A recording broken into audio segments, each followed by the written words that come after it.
Billionaire CEO avoided women 30 years until one dinner changed everything. For 30 years, he built an empire and a wall around his heart. No distractions, no attachments, no women. Until one night in a dimly lit bar, a bold waitress dared to break through. "Have dinner with me," she said, confident, unafraid. He should have laughed. But something in her eyes made the billionaire CEO who avoided love his whole life say the one word he never thought he'd say. "Us." This isn't just a love story. It's about the moment everything changes. Stay until the end, because what he does next will shock you. The night that broke his rules. The city never really slept, not when you were Gavin Reed. Manhattan's skyline glittered like the fortune he'd built, but to Gavin it was just another backdrop. Another night, another deal closed, another bottle of top-shelf whiskey that tasted like silence. At 45, Gavin had it all. The sprawling penthouse overlooking Central Park, a portfolio that stretched across continents, and a name that made stock markets pause. They called him the Ice King on Wall Street, a man who never flinched, never bent, never got close. Because love, he decided long ago, was a liability. Women came and went, their eyes full of expectation he had no intention of meeting. They wanted a piece of him, a name, a fortune, a future he never promised. So he stayed alone, successful, untouched. Until that night. It was late, nearly midnight, when he walked into the Velvet Lounge. A place he never frequented, but tonight, he needed something different. The weight of a decade's worth of responsibility, of carefully curated solitude, pressed harder than usual.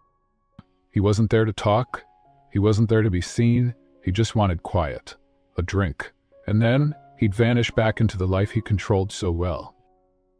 "Whiskey, Black Label, the bottle." Her voice was warm, confident, almost amused as she handed him the menu he didn't need.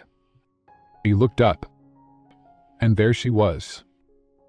Not stunning in the way women usually were around him, dressed to impress, all polished smiles. No, she was real. A soft freckle near her cheekbone, hair loosely tied, eyes that didn't flinch even when they met his. "You want snacks with that?" she asked, tapping the notepad in her hand. He raised an eyebrow. "Do I look like I need snacks?" She shrugged, unfazed. "You look like someone who forgets to eat." And just like that, she turned and walked away. Her name, he'd soon learn, was Yen Taylor. 28, a college student working nights to pay for school, bills, and whatever else life threw her way. She didn't care who he was, she didn't need him, and that, somehow, was the most dangerous thing about her. He should have left, should have paid, tipped, and disappeared into the night like he always did. But curiosity, something he hadn't felt in years, lingered like the burn of the whiskey she served. Across the bar, Yen laughed with her coworkers. She didn't notice him watching, didn't care to. He was just another customer, a quiet one, sure, but not her problem. Until they made it a game. "I bet you can't get him to agree to dinner," one of the girls teased. Yen rolled her eyes. "Please, I'm not that desperate."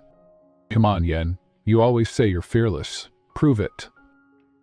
It was stupid, childish, but something about the way he sat there, so alone in a room full of people, intrigued her. So she did what no one dared. She grabbed the mic, walked over, and with a half-smile, half-challenge, said, "I want to have dinner with you." In silence, the bar seemed to pause. He looked at her like she was a puzzle, a glitch in the system he'd perfected, and then, to everyone's shock, including his own, he nodded. "Okay." The next day, they met again. This time at a small corner cafe near her school. Not the kind of place Gavin Reed usually stepped into. But, for reasons he couldn't explain, he was there. Waiting. Yen arrived, late by a few minutes, breathless but smiling. No pretense, no makeup, just her. "You really came," she said, almost surprised. "I said I would." Their conversation wasn't magical. It wasn't full of fireworks or grand revelations, but it was honest, about life, about dreams, about how lonely the city could feel even when you were surrounded by millions. He didn't tell her who he was, and she didn't ask. For the first time in years, Gavin felt something shift. He started coming back to the Velvet Lounge.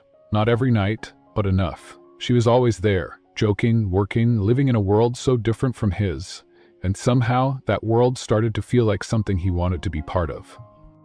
Yen was a storm he didn't see coming. Unpredictable, free. She challenged him, laughed at him, stood her ground. She didn't fall at his feet. She didn't care about his money. She didn't even know. And that, more than anything, made him stay. But secrets have a way of finding light. Because in a city built on appearances, how long can two worlds pretend they don't collide? This is a story of what happens when a man who thought he needed no one finds the one woman who makes him question everything. When a waitress dares to fall for a stranger, only to find out he's not a stranger at all. And when love, against all odds, demands the truth, even if it costs them everything. Section 1. The bet that started it all.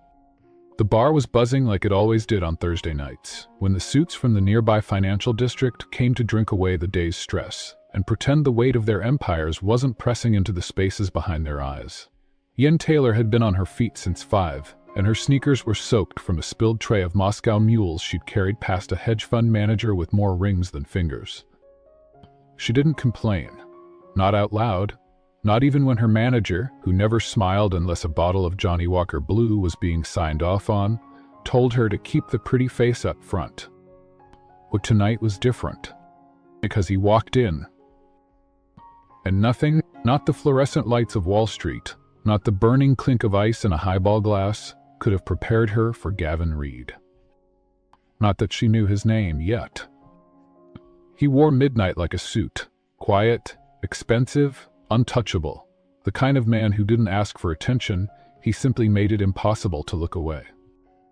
He ordered a bottle of Black Label like he didn't need to ask the price, left a tip that could cover Yen's electric bill, and sat alone in the back corner, scrolling on a phone, with a screen cracked at the corner just enough imperfection to make her pause. "He's hot and rich," one of the other girls whispered behind the counter. "You think he's single?" Yen didn't respond. She didn't care if he was single, or rich, or if he liked his whiskey neat or with a twist. What she cared about was the bet. "All right," her coworker Olivia challenged, raising her eyebrows. "You're always the one talking about taking chances. Let's make this interesting. First one to get him to agree to a dinner wins." Yen didn't laugh it off like the others. She looked back at the man in the corner, the one whose eyes hadn't moved from the rain outside the window in 20 solid minutes. A man like that wasn't here for fun. He was here to forget. "Fine," Yen said, wiping her hands on a bar towel. "I'll do it, but not for the money." Olivia tilted her head. "Then why?" "Because I want to know why a man like that looks like he's drowning in the middle of a bar full of lifeboats." She didn't wait for applause. She grabbed the mic from the karaoke stand, walked up to his table, and spoke clear, strong, unshaking. "Excuse me, table 9, Mr. Black Label." She flashed him the tiniest smile. "Would you have dinner with me?" The bar went silent for a second, just long enough for someone to gasp, for a beer bottle to tap a countertop a beat too loud. Gavin looked up. His eyes weren't angry or surprised, just tired. But he nodded once, and said 2 words that would change both their lives. "All right, tomorrow." Yen didn't expect him to show up, but he did. And when he did, it wasn't in some high-end 5-star rooftop with valet parking and foie gras.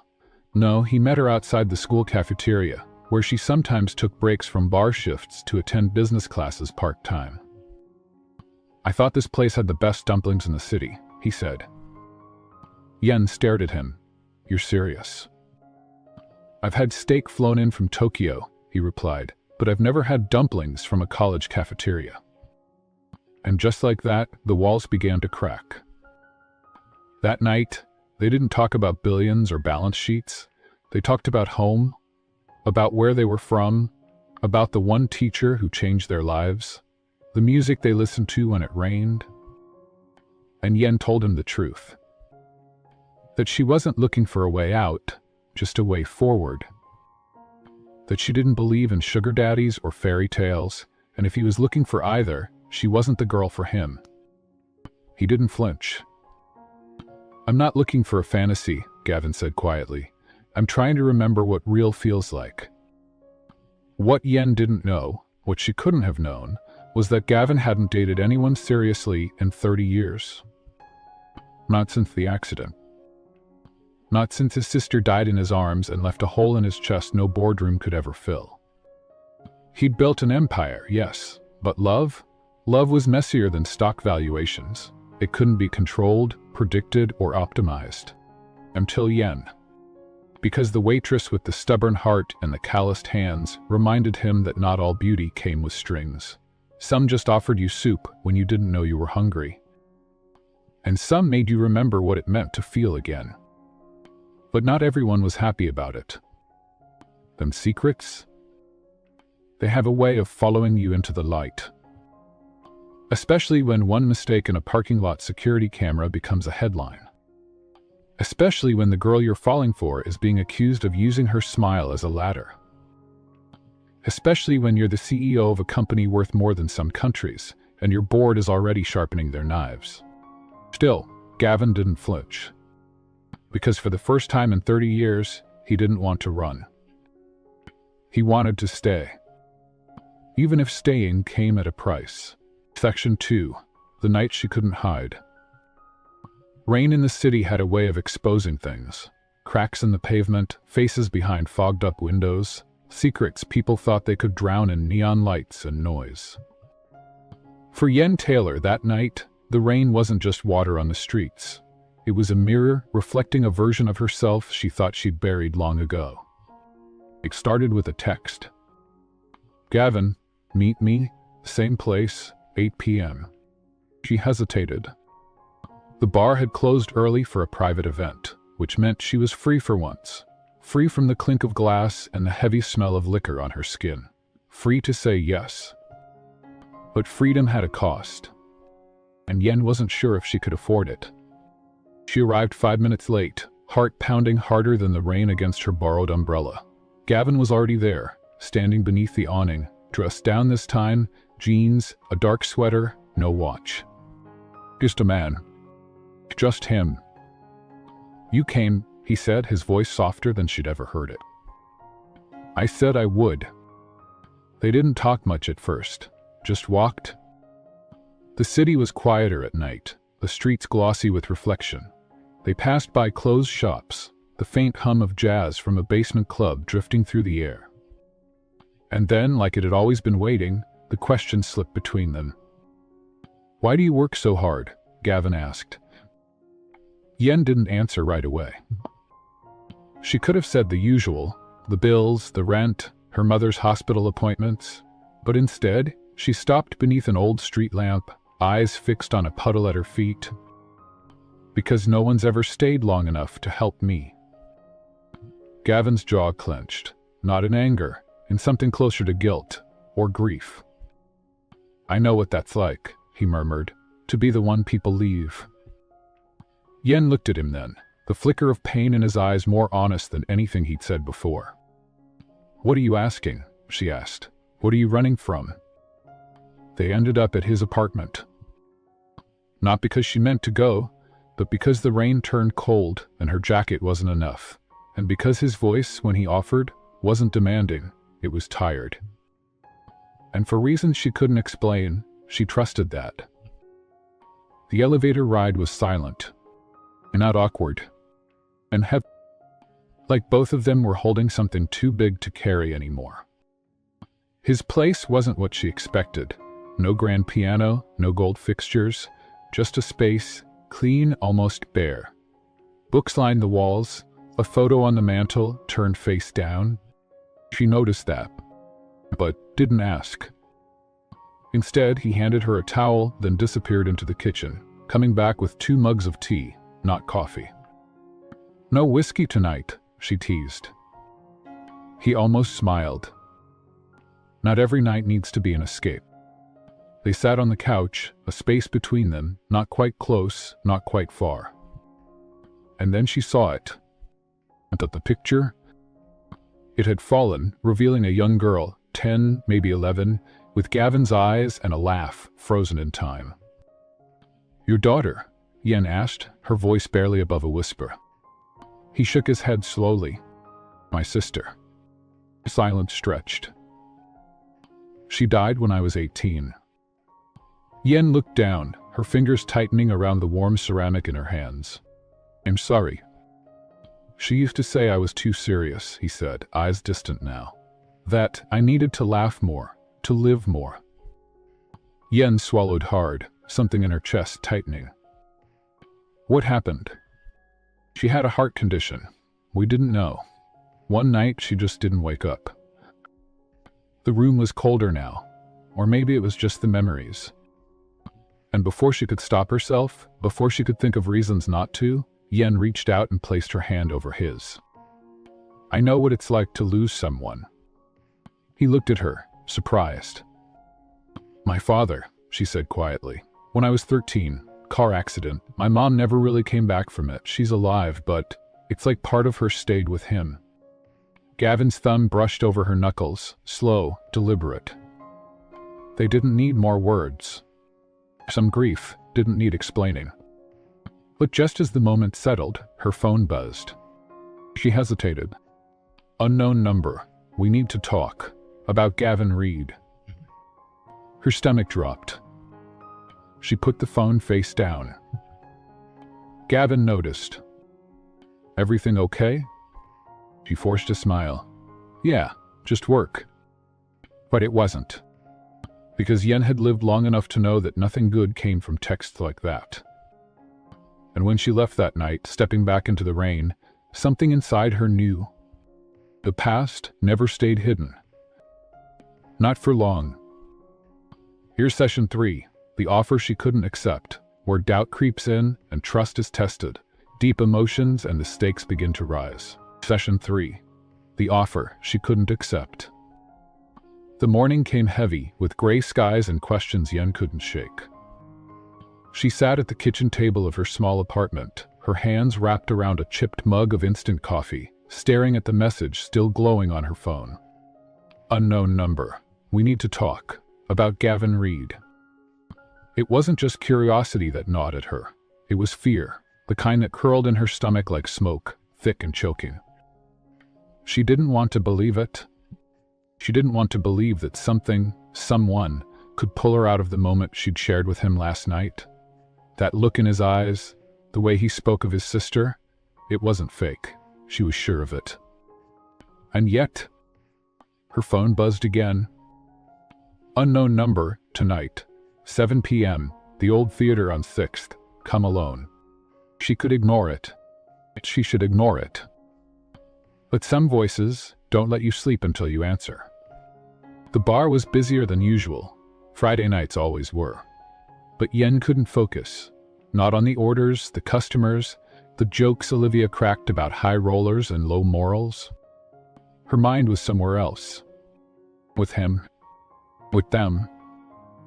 Because there was a them now, wasn't there? But what kind of them were they? A billionaire and a bartender? A man haunted by the past, and a woman too stubborn to let go of hers. It sounded like something out of a bad movie. At 6:45 p.m., she slipped out the back, her heart pounding so hard she thought it might bruise her ribs. The theater was abandoned, long forgotten by the city's rush for the new. Its windows were boarded up, and the marquee letters had long since faded. But the door was cracked open. And someone was waiting. A woman, mid-40s, sharp suit, eyes like frost, stood beneath a flickering bulb. "You're Yen, right?" she asked. Yen didn't answer. "I work for people who are very interested in Mr. Reed." "Who are you?" Yen demanded. The woman smiled, but it didn't reach her eyes. "Let's just say I'm someone who knows what you're walking into. Gavin Reed isn't the man you think he is." Yen folded her arms. "And why should I believe you?" The woman pulled out a manila envelope. held it like a weapon. Because you deserve to know the truth before it's too late.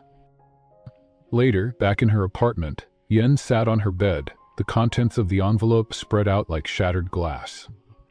Photo, paper, headlines. Gavin Reed, CEO, inherited empire after scandal. Allegations of insider deals surrounding Reed Industries. Anonymous sources claim personal ties to corporate sabotage.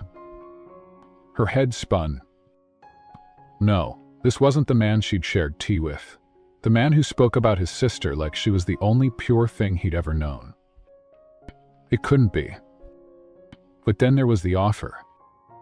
At the bottom of the pile was a check. Blank. Walk away, the note read, before you get hurt. Gavin called her the next morning. I want to see you, he said. Come to the pier, noon. She stood on the edge of her world, torn between the fear in her chest and the truth in her gut. And he deserved to explain. Pier was quiet, waves lapping softly against the posts. Gavin stood near the edge, hands in his pockets, eyes on the horizon like it had answers he couldn't find. You came, he said. I did. He turned, smiling, but it faded when he saw her face. What's wrong? He didn't know where to begin. Who are you, Gavin? Really? His brow furrowed. What do you mean? I got a visit last night. Someone gave me this. She pulled out one of the photos, held it like it was burning her fingers. Is any of this true? He looked at the picture, then at her. And for the first time she saw it, the weight he carried. It's on the silence of the street, he admitted. But not the way they want you to think. Then tell me. He ran a hand through his hair, exhaling hard. My father built Reed Industries from the ground up, but not all of it was clean. When he died, I inherited more than just a company. I inherited enemies, skeletons, people who want me gone. And the scandals? I tried to fix it, but it's not easy to clean something built on dirt.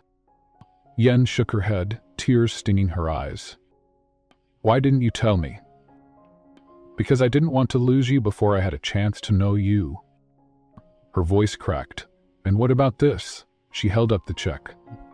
His eyes darkened. Who gave you that? Does it matter? Yes, he said firmly. Because if someone's trying to scare you off, it means they know you matter to me. Silence stretched. He stepped closer. I won't ask you to stay. I won't ask you to trust me. But I need you to believe one thing. Whatever I've done, whatever I'm still trying to fix, it doesn't change what I feel for you. Yen swallowed hard. I can't take the money, she whispered. And I never wanted you to. She turned away, the wind tangling her hair, tears threatening to fall. I need time. Gavin nodded, pain etched deep in his features. I'll wait. That night, alone in her room, Yen stared at the envelope. And some offers aren't meant to be accepted. Because some truths can only be answered by the heart. Section 4. The day the rain didn't stop. It had been raining since dawn. Not the gentle kind that made windows fog and lovers lean closer, but the kind that beat down on rooftops like a warning, like something was coming. Yen stood under the rusting awning outside her apartment, watching water pour off the edges like the sky couldn't stop crying. The streets shimmered silver, her shoes were soaked, her coat clung to her like regret. She hadn't spoken to Gavin in days. She wasn't angry. Not exactly. She was exposed, vulnerable, and terrified by how much of herself she had already given to a man who still lived in shadows. He'd texted that morning. Gavin, please, let me explain, one more time. She hadn't replied. How could she, when even her reflection in the mirror looked like someone she didn't recognize? Someone falling, fast, without a parachute. By noon, the bar was a ghost town. The rain had kept customers away, and Olivia had taken the day off to visit her mother. It was just Yen and the silence. and the echo of a promise that hadn't yet broken but was cracking. She wiped down the counter for the third time, her hands moving on autopilot. That's when the door creaked open, and Gavin walked in, soaked to the bone. Black coat unbuttoned, hair dripping, his eyes found hers across the room like he'd been looking for hours. "I didn't know where else to go," he said, voice low. Yen didn't speak. I waited. I told myself I wouldn't come, that if you didn't want to talk, I had to respect that. But then today, it felt like the sky might fall, and his voice broke. "I needed to see you." Yen's fingers tightened around the rag in her hand. "Did you come to explain?" she asked. "Or to say goodbye?" He stepped forward, slowly, like every inch between them was another battle he had to fight. "I came to tell you a story," he said. They sat at the last booth by the window, the one where the rain hit hardest.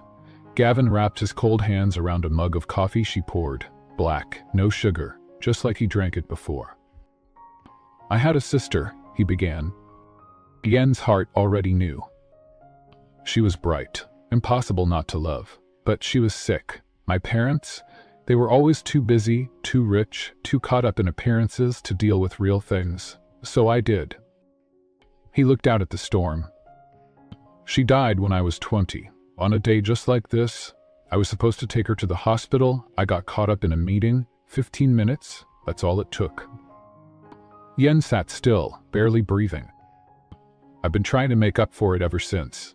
Every dollar I earned, every decision I made, it was to build something she would have been proud of. But I got lost. Somewhere along the way the lines blurred. What was revenge for her became power for me." He turned back to Yen. "I don't want that anymore." She blinked, eyes glossy. "Why are you telling me this now?" "Because I want to start again. With you. And I needed you to know where I've been. All of it. No more lies." She stared at him. The man who once felt like a fantasy now sat across from her, broken open. Real. And somehow even more dangerous to her heart than before. The bell above the door jingled. A courier walked in, dripping wet, holding a small white envelope.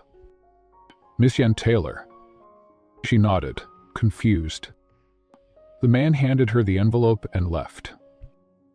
Inside was a note, typed, cold, clinical. "You've been warned. Leave him, or next time it won't be a letter." No signature, just a drop of water that smeared the corner of the page. Yen's blood went cold. She handed it to Gavin without a word. His jaw clenched. "They won't stop," he said, "but neither will I. You said you'd tell me everything. What are you still hiding?" He hesitated. "There's something coming," he admitted. "A deal, one that could expose everything my father did, and me, by association. I've been trying to stop it, but someone, maybe even inside my company, is pushing it forward." Yen stood slowly. "You need to fix it." "I will, but..." She cut him off, her voice firmer now. "And I need to decide if I can be part of that world." He rose too, unsure. "You still don't trust me?" "I don't trust myself," she whispered, "because part of me already wants to forgive you, and the other part knows that love isn't always enough." He nodded, solemn. "I'll wait, however long it takes." She gave him a small, sad smile. "It's still raining." "I noticed." Yen walked him to the door. He hesitated before stepping out. "I never believed in fate," he said, turning toward her one last time, "but I believe in you." And then he was gone, vanishing into the rain like he'd been made from it all along. Back in the booth, Yen sat alone again. But something had changed. Not the storm outside. The storm within her. It no longer scared her. It made her feel alive. Alive enough to fight for something real, if that's what this was. Section 5. The memory that wouldn't let go. The next morning was still gray, but the rain had finally stopped. Yen sat by her small kitchen window, staring at the world trying to dry itself out. Puddles clung to the sidewalks like memories refusing to fade. Her phone buzzed again. "Gavin, are you okay?" She didn't reply. Instead, her eyes wandered to the envelope she'd tucked into her drawer, the one that arrived like a ghost the day before.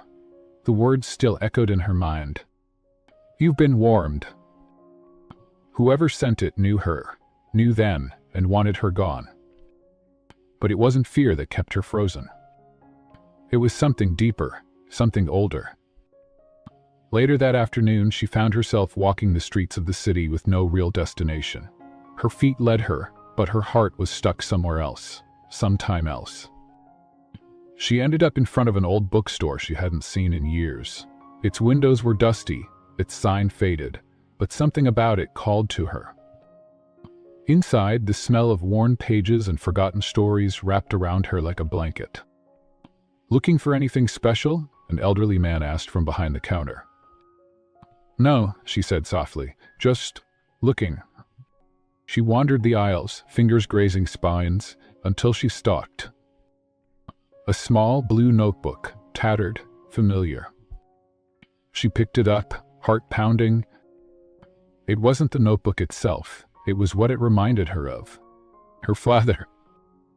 He used to write in a book just like this. Late at night, when he thought no one was watching, he'd sit at the kitchen table, scribbling down thoughts, numbers, names. Yin would watch from the hallway, too young to understand, but old enough to know those pages meant something. He died when she was 12. A car accident, they said. But her mother never talked about it, never explained why her father had been so distant those last few months, why money had suddenly become a problem, why they had to move. And for years, Yen had buried it all, until now. Until Gavin. Back home, she opened the small box of keepsakes she rarely touched.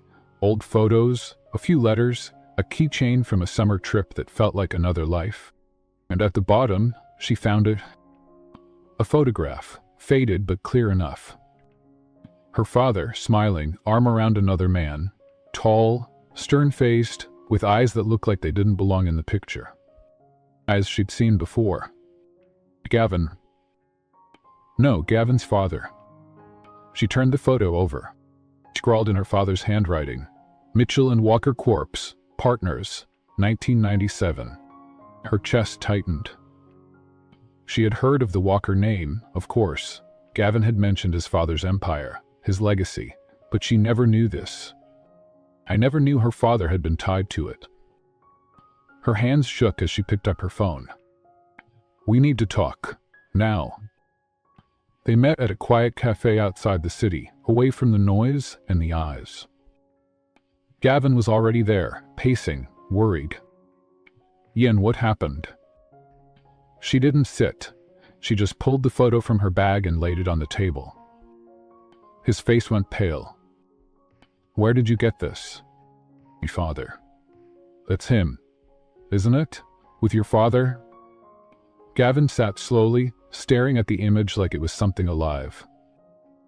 "I didn't know," he said, voice barely a whisper. "I swear, Yen, I didn't know they knew each other." "Partners," she said, her voice sharp. "What does that mean, Gavin? What did they do together?" He ran a hand through his hair, heart racing. "I'll find out, I promise you." "No," she said, sitting now, leaning close. "You tell me, because this changes everything." He looked up, eyes filled with something Yen hadn't seen before. Fear. "Years ago," he began, "before my father made it big, he had smaller ventures. Risky ones. He used people, promised them partnerships, payouts, futures, then cut them out, left them with nothing." She felt the blood drain from her face. "Are you saying my father?" "I don't know, but if he was involved with my father, there's a chance he got hurt. Lied to, maybe worse." Tears burned her eyes, but she refused to let them fall. "Wellness time, Gavin. I didn't know who you were, and now I don't even know who I am." He reached for her hand, but she pulled away. "You have to understand," he pleaded. "I'm not my father." "But you're his son," And you're yours, he said, which means maybe, just maybe, we're the ones who get to make it right. You stared at him, wanting to believe, needing to. But some wounds didn't close with words. Some needed truth, all of it. That night, back in her apartment, Yin sat on her bed with the photo in her lap. Her father's eyes looked back at her, as if asking, "What will you do now, little girl?" She didn't have an answer. Not yet. But she knew one thing. The memory wouldn't let go. And neither would she. In Section 6, the photo, the press, and the price of truth. It began with a headline. Exclusive. Rising tycoon Gavin Reed linked to corporate scandal. From the 90s. Yen's breath caught in her throat when she saw it splashed across her phone screen. The article wasn't just some gossip piece. It was a full exposé, complete with the photo she had shown Gavin only days earlier. Her father's face. Gavin's father beside him, the label under the photo, and former bar waitress uncovers shocking family ties. Who is Gavin Reed really? She hadn't leaked it. She didn't have to. Someone was watching. Someone had wanted it to go public. And now it was out there. The calls came fast. From Gavin's PR team, his assistant, then from Gavin himself. But Yen didn't answer. She was still frozen on her fire escape, phone in hand, staring into the city she no longer recognized. Her world had shifted again. Only this time, it wasn't just her past or her pain. It was his legacy too. And they were both under fire. Gavin stood in his office, facing the windows, jaw clenched so hard it ached. Below, cameras were already gathering at the building's entrance. Reporters, flash floods, sharks with microphones. He'd faced market crashes, boardroom betrayals, even death threats over mergers. But this was personal. The article had dredged up his father's shady past. Unpaid partners, disappeared deals, broken promises, and at the center of it all, a small-time accountant from a small town. Yen's father. His name was being dragged back into light as if he'd just died yesterday. The cynical heir Yen was being named the bar waitress with a billionaire's secret. Gavin grabbed his coat. He found her not at her apartment, not at the bar, but at a park bench where the city hushed to a whisper. She was feeding the birds, her back straight, her eyes tired. "I didn't leak it," she said before he could speak. "I know." His voice was rough with fatigue. She finally turned to him, guarded. "Then why do you look at me like I did?" I said. "I look at you like the only thing in this whole damn mess that makes sense." She scoffed. "You don't get it," she said. "This photo, it's more than just some headline to me. It's my dad's life, the truth I never had. You think I wanted it out there? You think I want to be branded some vengeful lover, a gold digger chasing headline?" "No," he said quietly. "But you have to know this, it's not going away." She nodded slowly. "I know. I also know the board is probably panicking. Your investors, your reputation. Then you?" She looked at him sharply. "What about me? You're the one who'll pay the highest price, Yen. Not them, not even me."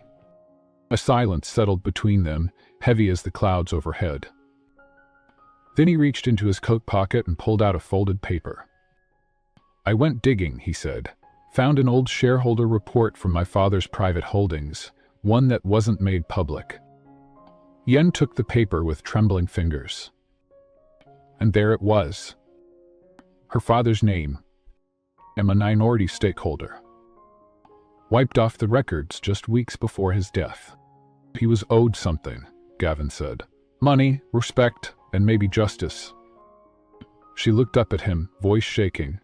"Why are you telling me this?" "Because you deserve to know, and because I'm not going to hide behind my father's sins." She swallowed hard.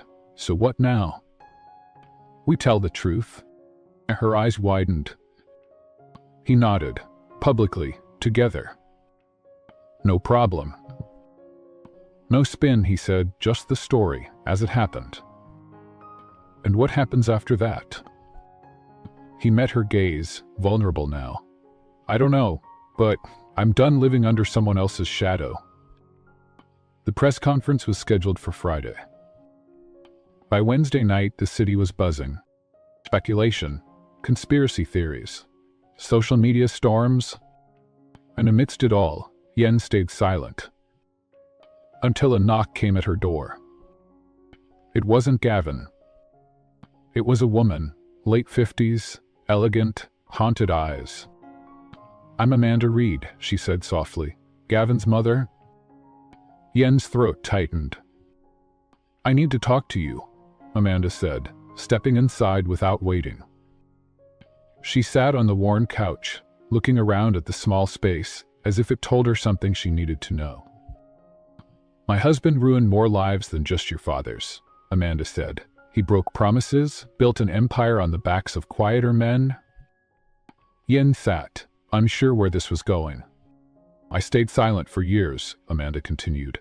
I told myself it was for Gavin's sake, for our name. But watching him now, choosing you, choosing truth over legacy, I realized maybe silence isn't protection. Maybe it's just cowardice. She handed Yen a small envelope.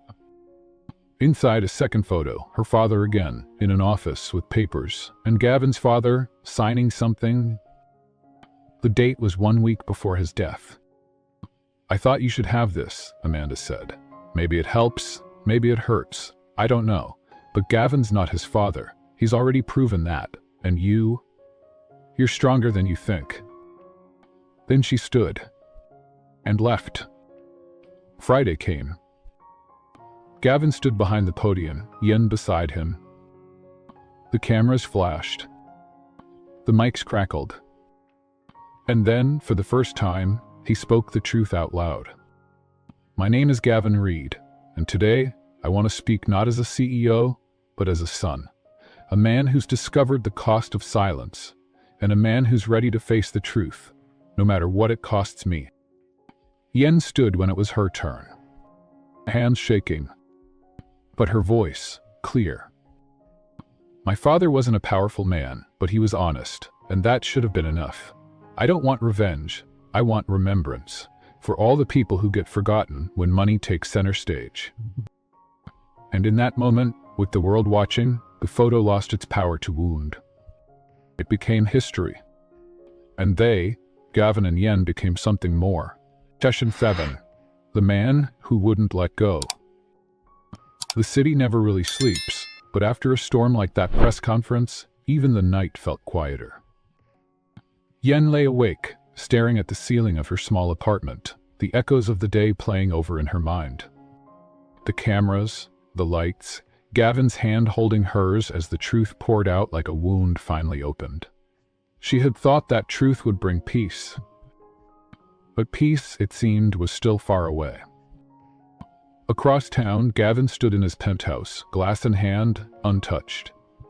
He had done it. Exposed the past, faced the world. And yet, his phone buzzed. Nathaniel Crane. The name alone sent a pulse of something old and unwelcome through him. Crane was his father's closest confidant, and now, the last tie to that world Gavin had just tried to escape. He let it ring. But Crane wasn't done. A message came through. We need to talk. You don't get to walk away that easily. The next morning, Yen found herself at the bar, early, restless. She wasn't supposed to work, but being alone with her thoughts was worse. Hey, Olivia, her friend and fellow waitress, slid beside her. You okay? Define okay, Yen said, forcing a smile. Whom are you talking about, you? Olivia said, not unkindly. Not just here, online, everywhere. Some say you're brave, some not so much. Yen nodded. I figured. Olivia hesitated. Do you regret it? Yen looked down at her hands, then shook her head. No, but it doesn't feel like winning either. Meanwhile, Gavin did what he never thought he'd do again. He walked into Nathaniel Crane's office. Crane stood, older now but still sharp, still cold. You've made quite the mess, he said. I cleaned one up, Gavin shot back. Crane smirked. Your father wouldn't have approved.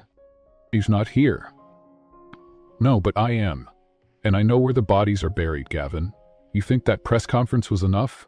The real world doesn't care about feelings, it cares about power. Gavin didn't flinch. I have enough of that. For now, Crane said, stepping closer, but if you keep this girl around, this waitress with a martyr complex, you won't just lose investors, you'll lose everything. Gavin's jaw tightened. She's not a problem, he said. She's your weakness, Crane hissed, and I don't deal with weakness. Later that night, Gavin showed up at Yen's door.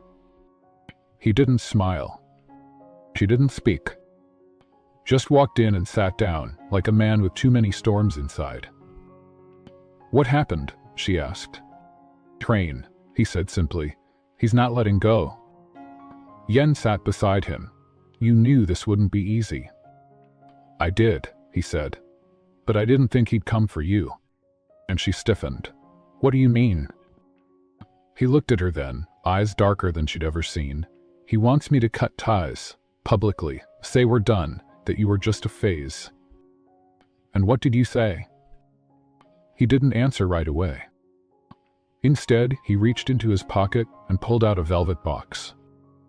Yen stared at it. What is that? Not what you think, he said, voice low. Not yet. He opened it.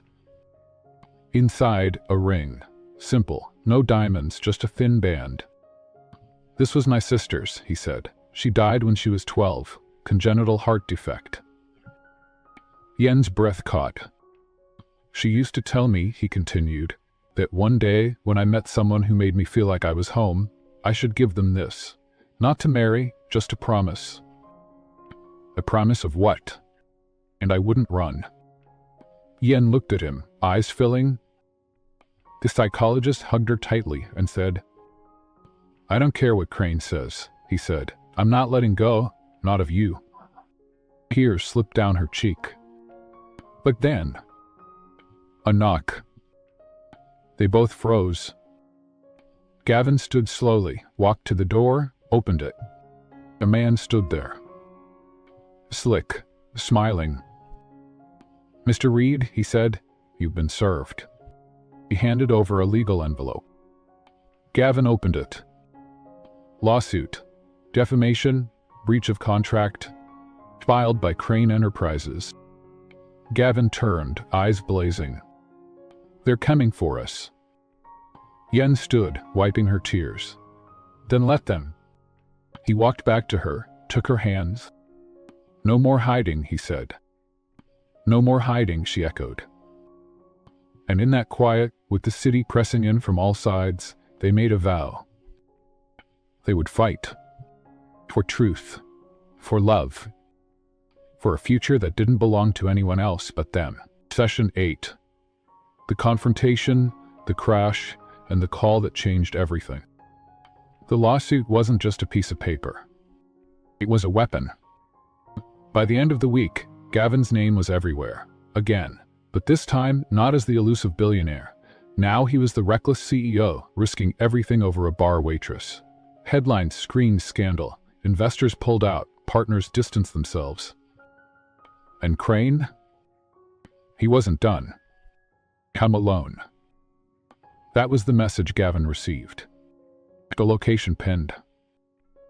An old building near the harbor, one of the many abandoned warehouses where his father once brokered deals behind closed doors. And tried to stop him. You don't know what he'll do, she pleaded. I have to end this, Gavin said, voice like steel. For us. The warehouse was cold. And Nathaniel Crane waited inside, flanked by two men Gavin didn't recognize. You made your choice, Crane said. Now you face the consequences. Gavin stepped forward, unflinching. You're scared. Crane laughed. Of what? You?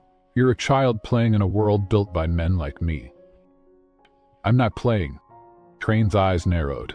Then why are you here? And to tell you this ends now. And how do you propose that, Gavin? You're broke, alone, the girl, she'll leave you when you have nothing. You don't know her. I don't have to. Gavin pulled something from his coat. A USB drive. What's that? Crane asked. Everything, Gavin said. Records, transfers, every dirty deal you made with my father. With me. Crane's face went pale. You wouldn't. I already did, Gavin said. I gave it to a reporter this morning. They're waiting for my call. Crane lunged, but Gavin stepped back. You have one chance, Gavin said. Drop the lawsuit, walk away, or everything burns. Silence. And then Crane smiled. You think you've won? I don't have to win, Gavin said. I just have to survive. But Crane wasn't letting go that easily. Later that night, Gavin drove back, his heart pounding with adrenaline. He had stood up to Crane, chosen yen, chosen truth. His phone buzzed. It was her. Yen, are you okay? Where are you? He smiled, thumb hovering over the screen. But he never hit send, because in the next second, everything turned to chaos. A car swerved into his lane. Headlights, screeching tires. A crash that split the night. Yen's phone rang. Unknown number. Hello? Miss Yen Taylor? Yes. There's been an accident. A man, Gavin Reed. He's been taken to St. Luke's Hospital. You need to come. Her world stopped. The hospital was a blur of white lights and cold corridors. She ran, breathless, heartbreaking. At the desk. I'm here for Gavin Reed. Please, I need to see him. The nurse looked at her, somber. He's in surgery. Hours passed. She sat, trembling, holding the ring he gave her, the simple band that meant everything. Olivia came. He'll make it, she whispered. He has to. But Yen's mind raced. This wasn't an accident. She knew it. Crane. He couldn't win like this. He stood. I have to do something. Yen, wait. But she was already gone. She went to the press. Told everything. On camera. The deals. The threats. The crash. She held up the ring. This man risked everything for love. If anything happens to him, the world should know why. Back at the hospital, Gavin woke. Barely. Pain everywhere. But she was there. Yuck. Tears streaming down her face. You're here, he whispered. Always, she said. He smiled, weak but real.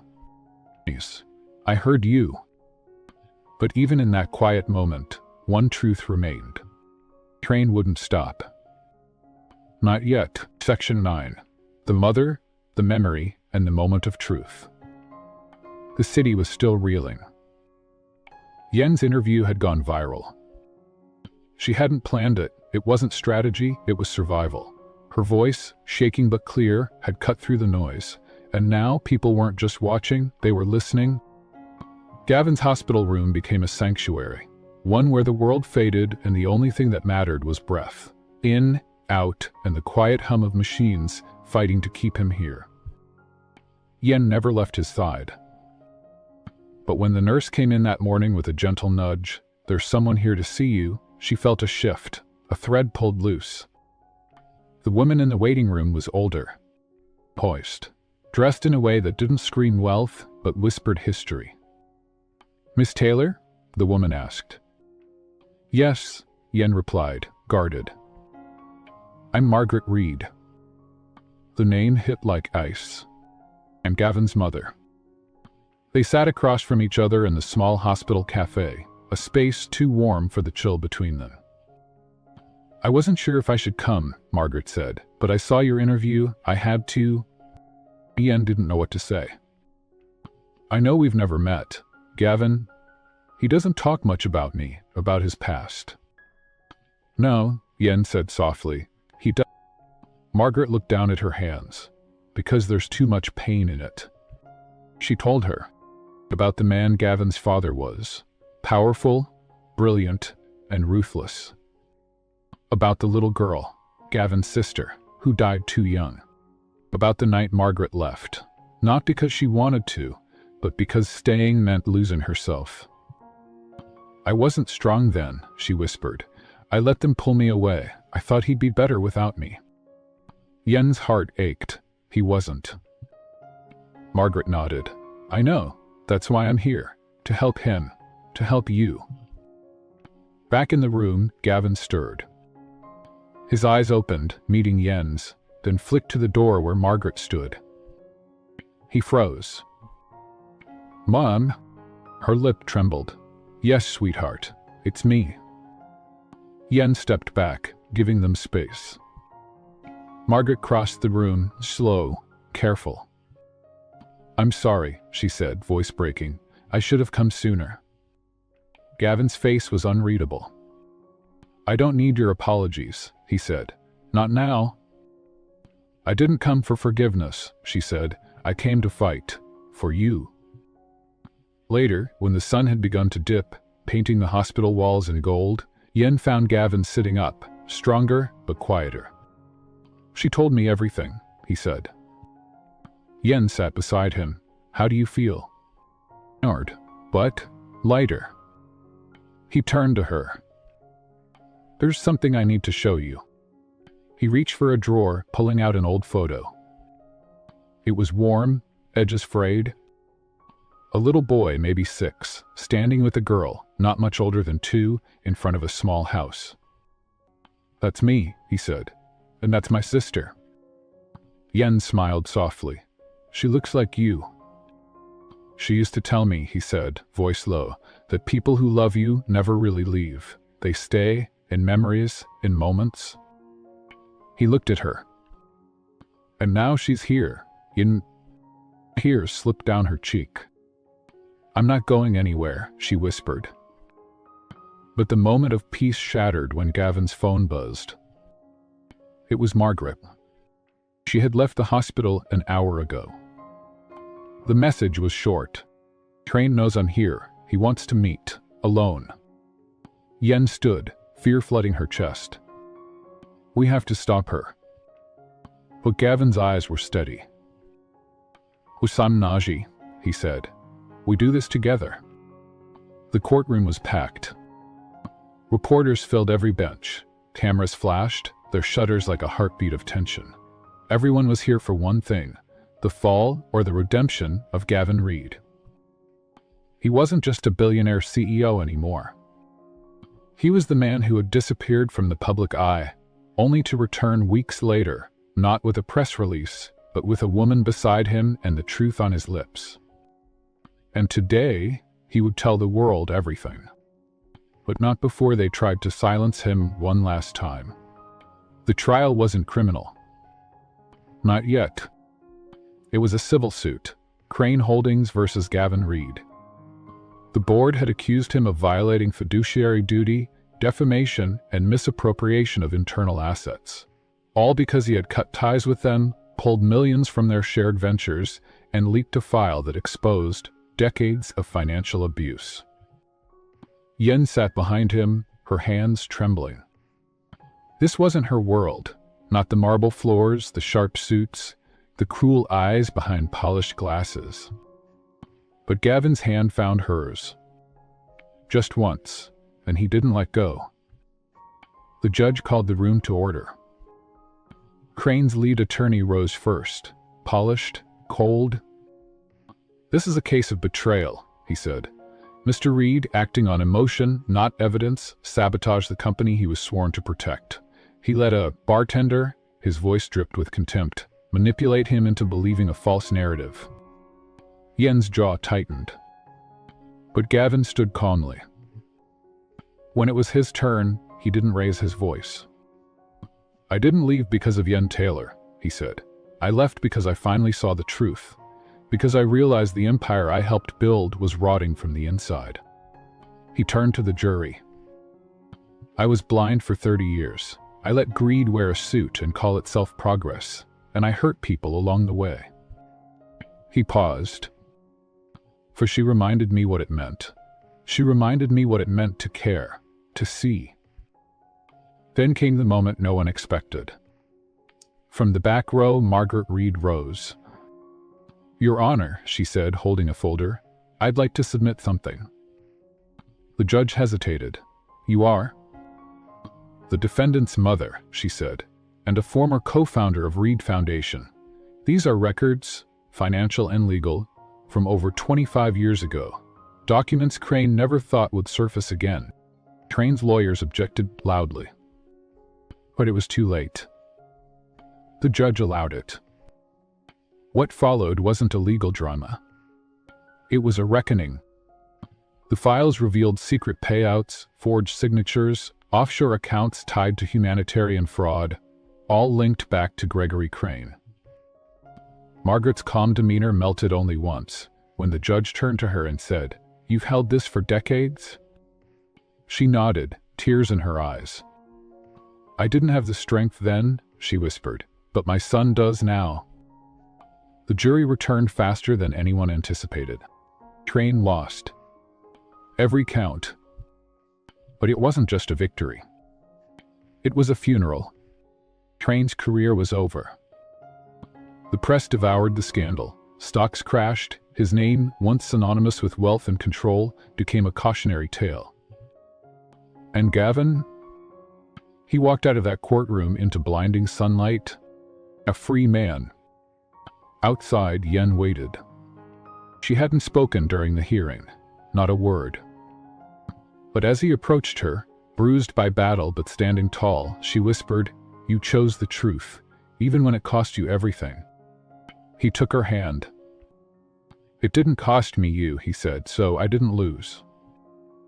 That night there was no gala, no headlines, no champagne, only a rooftop, 2 glasses of tea, a quiet city below. Gavin reached into his coat pocket and pulled out a small box. Yen blinked. "What?" "I don't need a company," he said, "or titles, or power." He opened the box. Inside was a simple gold ring. "I just need a chance," he said, "to build a life with the only person who ever saw me, before the money, before the mistakes." Yen's eyes filled with tears. "Are you proposing?" He nodded. "Not just marriage, a life, a family, a home, with you." She didn't say yes. She simply pulled him close and kissed him like the answer had always been waiting. Tomorrow there would still be headlines. But tonight, there was peace. And the quiet, beautiful truth that sometimes love is the only verdict that sets us free. Section 10. The wedding that was never hers.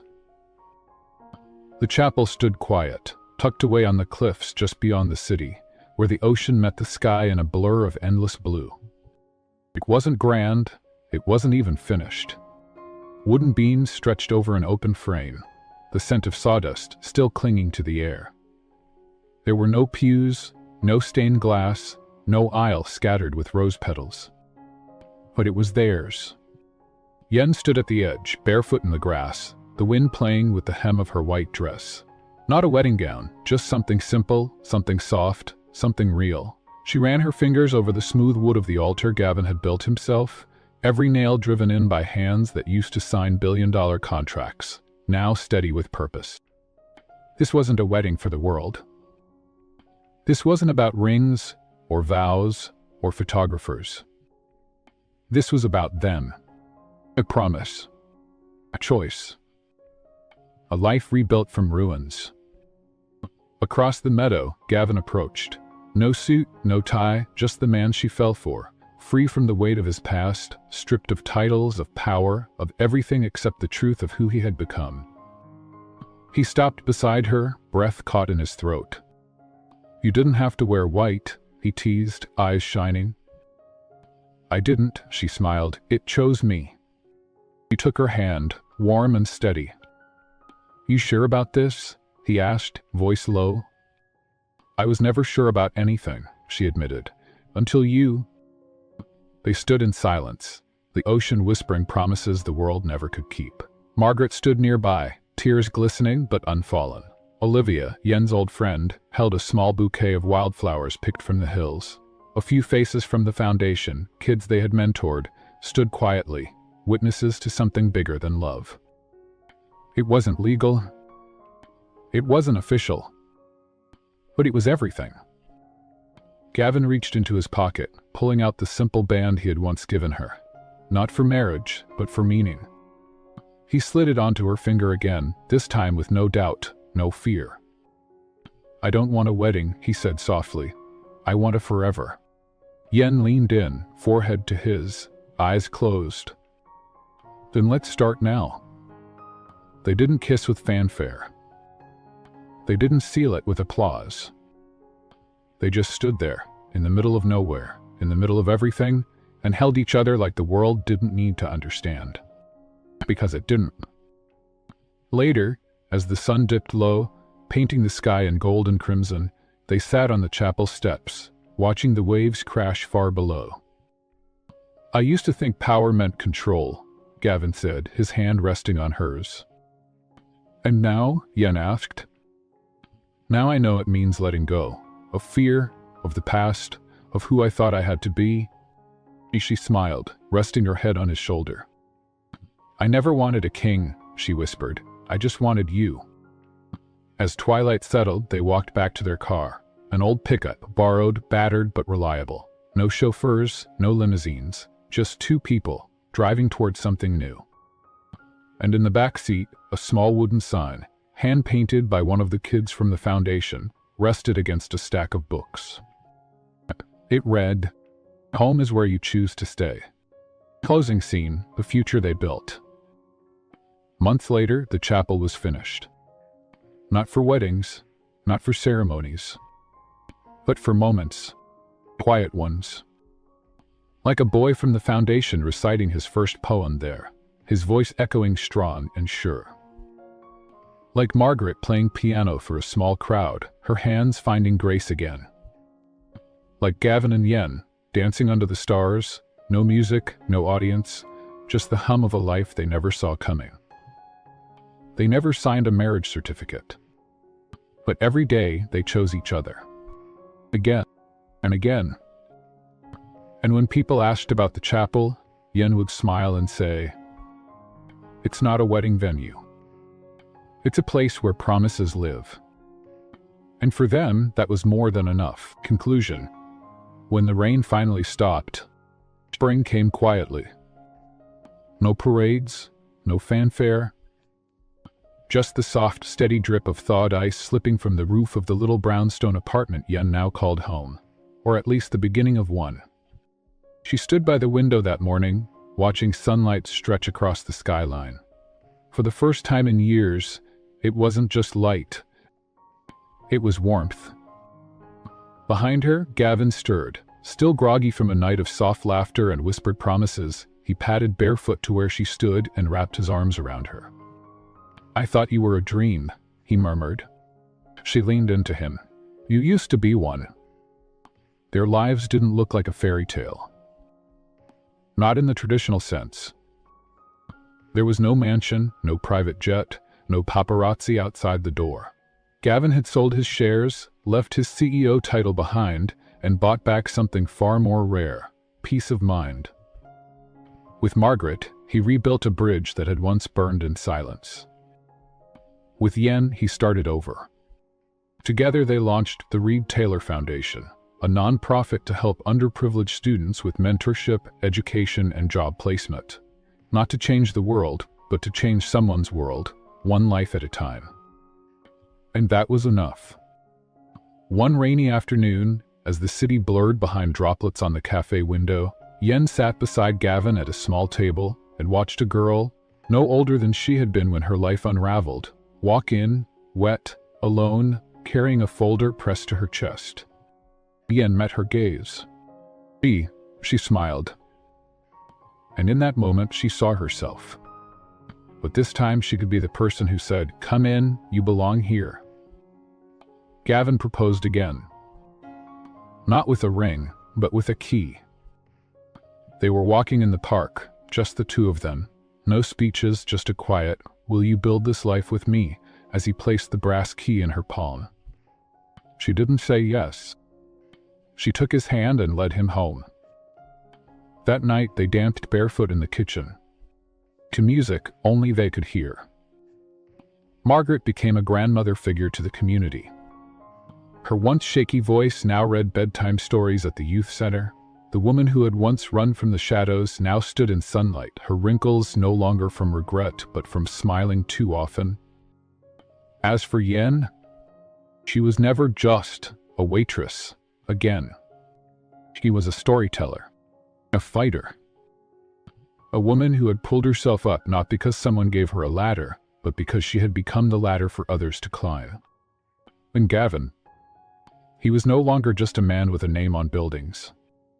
He was a man whose name meant something to her, to their future. Years later, on the anniversary of the day they met, the night she dared to ask him to dinner for a bet she never thought she'd win, they returned to that same bar. Now remodeled. She wore red, he wore a grin. And when the waitress handed them the menu, Gavin looked her in the eye and said, "Careful. That's how it all started." Yen laughed, leaned in, and whispered, "And look how it ended." Love didn't save them. They saved each other. Because sometimes the most powerful thing you can do is stay. Stay when it's hard. Stay when it's messy. Stay when the storm doesn't pass. Until one day, the rain finally stops, and the sun finds you standing there, not broken. At home. If you've ever loved someone through the storm, leave a comment. Subscribe for more love stories that heal. Share this with someone who needs a second chance at love. Because real love doesn't always come easy, but it always comes back. Thank you for watching today's CEO Love Stories. Every love story is a journey, one filled with passion, ambition, sacrifice, and unforgettable moments. Here at CEO Love Stories, we bring you the most compelling tales where power, success, and love collide. If you enjoyed this story, don't forget, like to support more incredible content. Comment your thoughts. Can love overcome power and ambition? Subscribe and turn on notifications, so you never miss our next breathtaking romance. CEO Love Stories, where love and power collide. Because love isn't just a feeling, it's a choice. See you in the next story.